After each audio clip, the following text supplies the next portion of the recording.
Oke guys, kita lanjut lagi penjelasan terkait dengan beberapa pengalaman yang didapatkan oleh beliau terkait dengan kehebatan emas. Tadi udah 3 disampaikan dengan satu ilustrasi cerita terkait dengan orang yang 20 tahun lalu ingin membeli sepeda motor dengan harga 4 juta, dan pada saat itu harga motor kalau dibandingkan dengan harga emas, 1 gram emas pada saat itu udah 20 ribu. Dan kalau 20 ribu per gram artinya dia harus menjual emasnya itu sekitar 200 gram untuk membeli motor seharga 4 juta. Nah, silakan bro, lanjut lagi. Oh iya, ini ada kasus yang kasus cerita sih ya. Tahun kemarin itu ada konsumen ingin membeli sebuah mobil Pajero. Kebetulan dia konsultasi di saya. Saya kepingin beli mobil BMW ini. Oke, ini kasus dulu ya. Ini mungkin bisa diaplikasikan ke yang lain lah.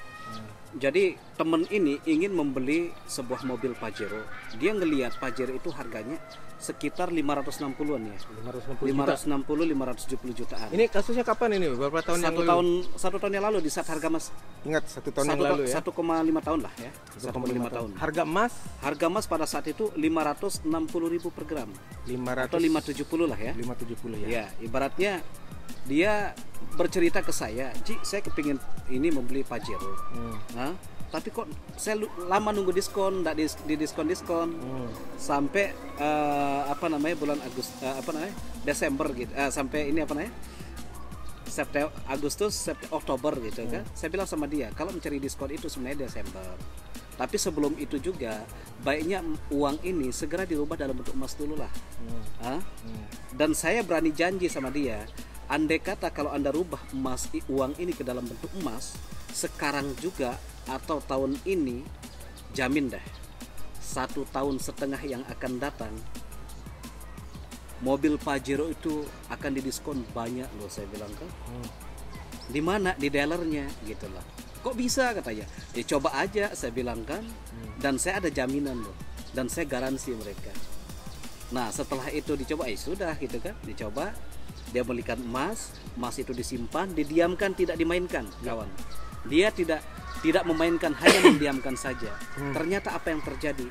1,5 tahun yang kemarin di saat harga emas 860.000 per gram, nyoba ke dealer dia. Nyoba ke dealer, harga Pajero berapa? Masih sama 560. Ji, ente bohong.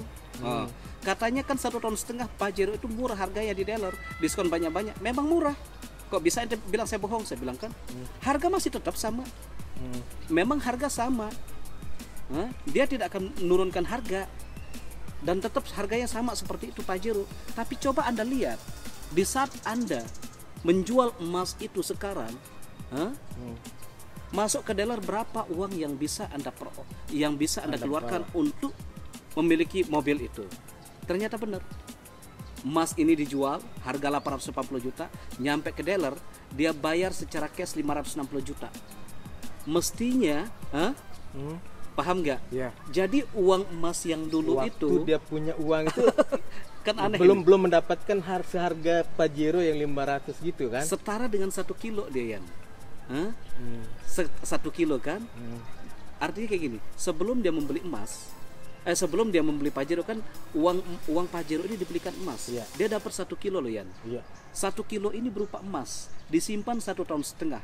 Setelah 1,5 tahun, emas ini dijual nilainya 880 juta, Yan.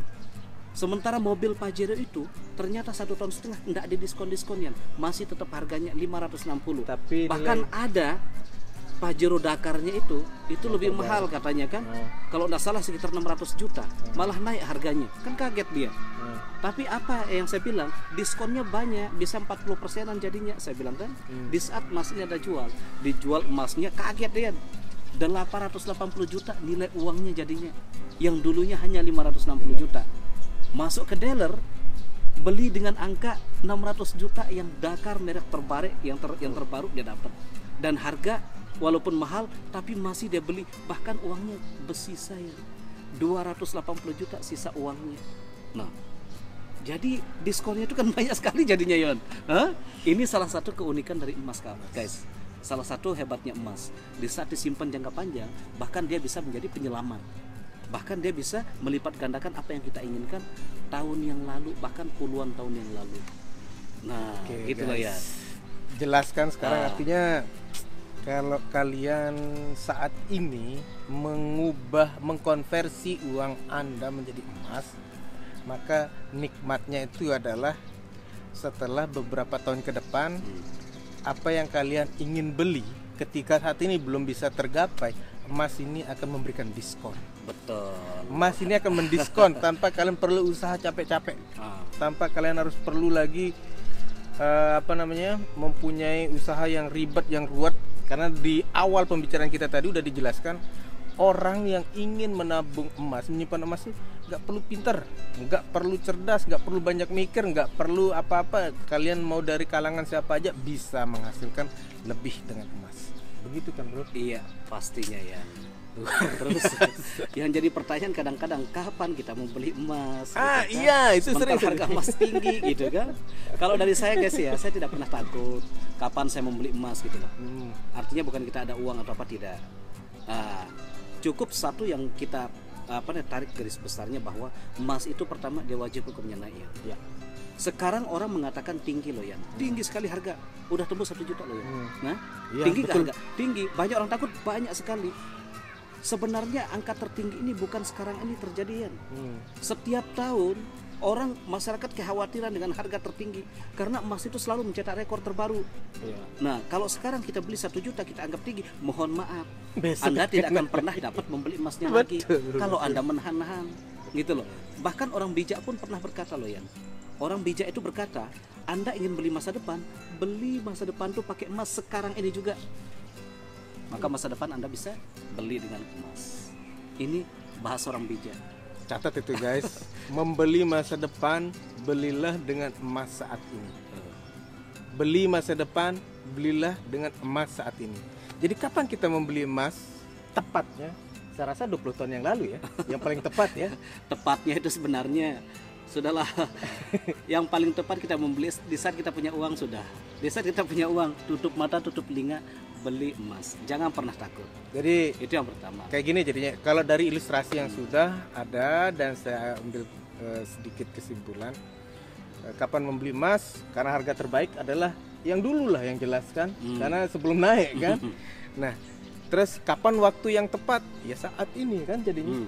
Kalau kalian menunggu nanti dan besok lagi, ya udah emas akan naik harganya guys.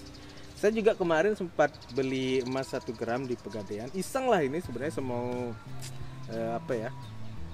bayar angsuran lah. Terus saya ngeliat, ada emas ini keren, cantik lah gitu kan. Saya beli 1 juta berapa kemarin ya, 1.059.000. Dan setelah saya keluar di Pegadaian, ada keluar harga baru, nah harganya 1.080.000. Gitu guys. Jadi kadang-kadang kalau kita membeli emas itu sudahlah cukup dengan cara yang sederhana. Kapan saya punya duit, saya akan membeli emas, itu aja. Ya, betul. Jangan pernah nunggu kapan dia turun, takutnya nanti turunnya itu lama sekali.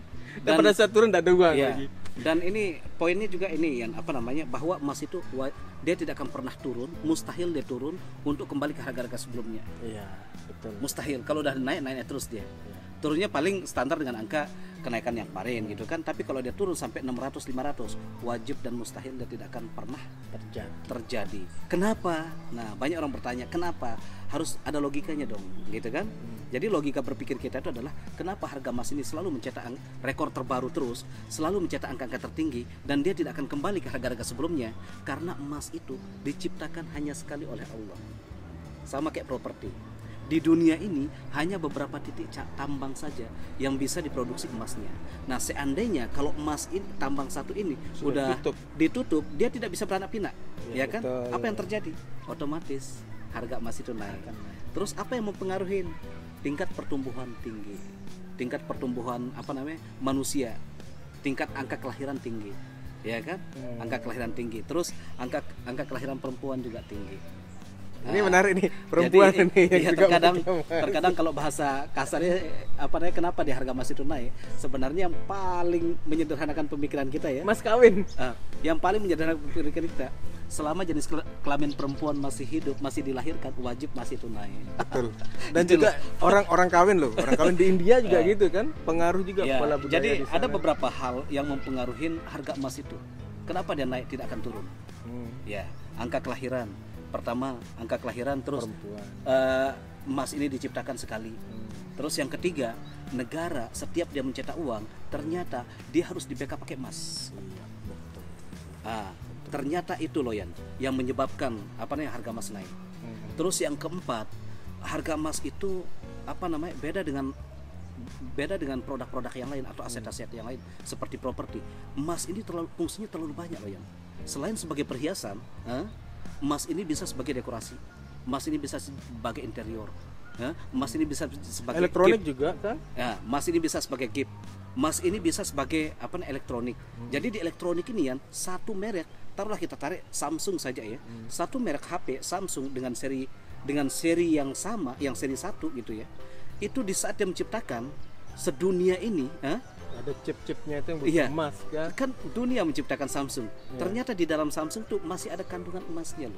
Walaupun hanya 0,00 sekian, tapi kalau dikalikan dunia berapa ton kebutuhan emasnya.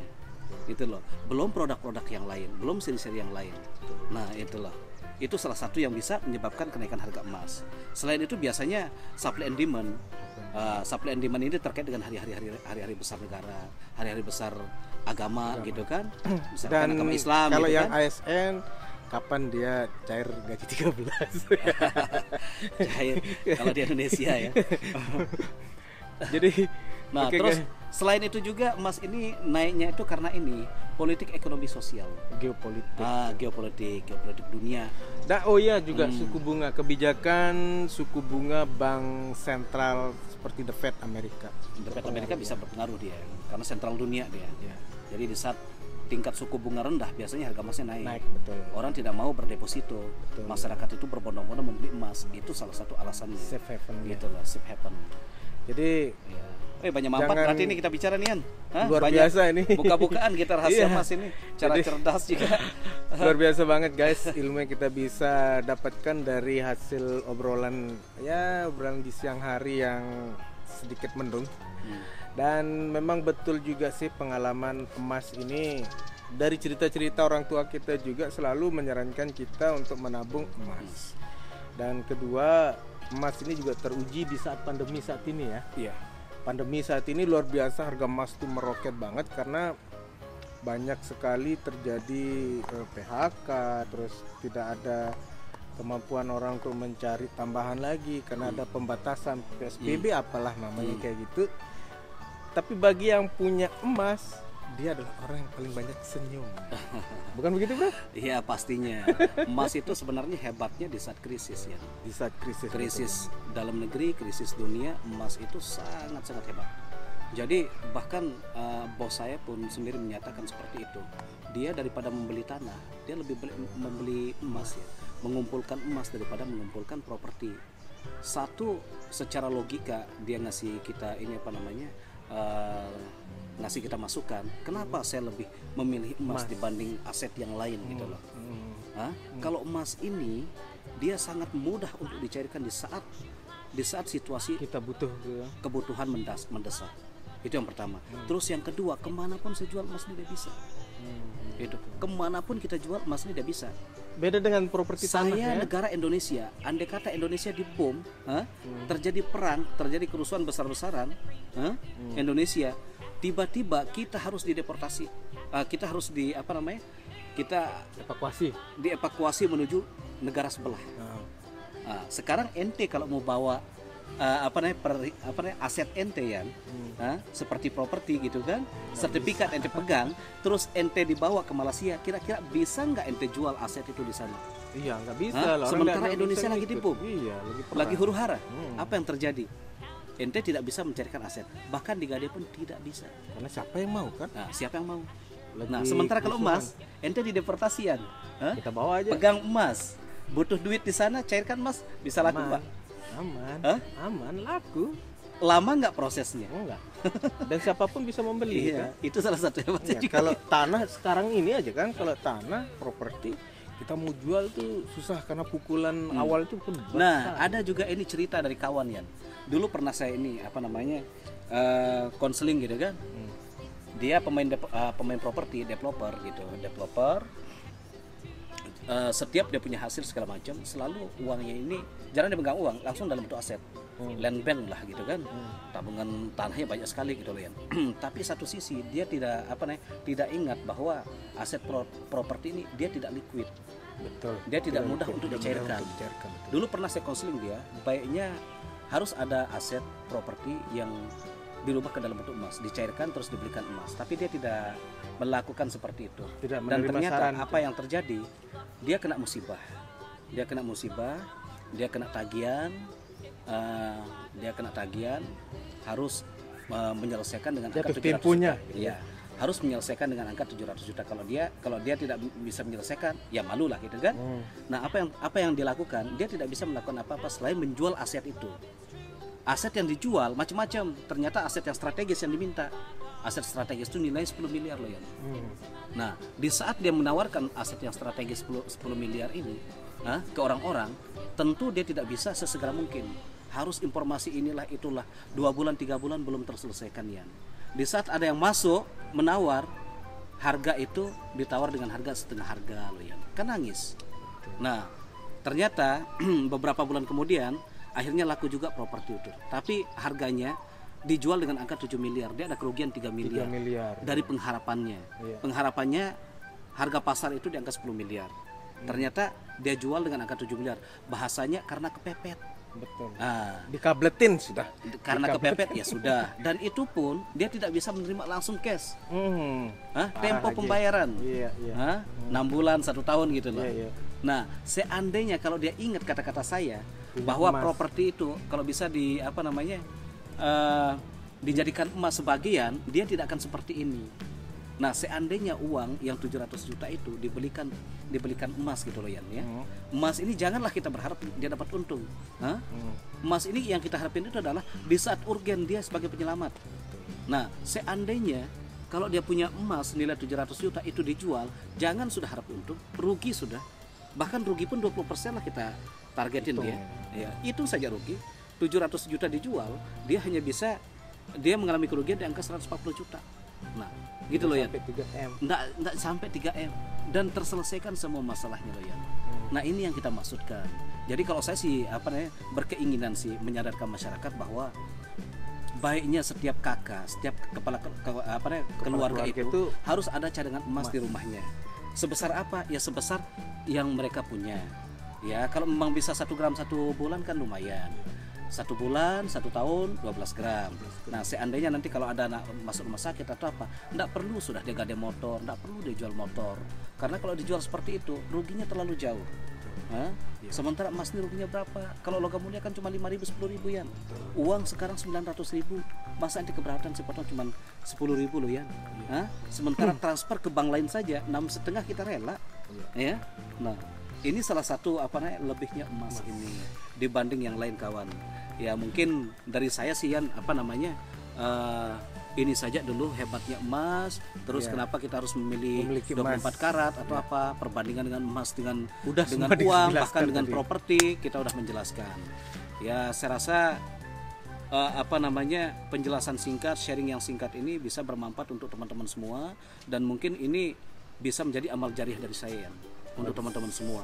Karena kita ingin sukses bersama, kita tidak ingin melarat semua gitu. Jadi conclusionnya kayak gini guys, kesimpulan yang saya tarik dari pembicaraan kita dari awal sampai sekarang bahwa terakhir tadi dijelaskan sebagai suatu pengaman ketika kita terdesak kebutuhan yang tiba-tiba gitu. Ternyata emas itu adalah penyelamat. Dan ada juga kata-kata bijak yang mengatakan jangan pernah menaruh telurmu dalam satu keranjang.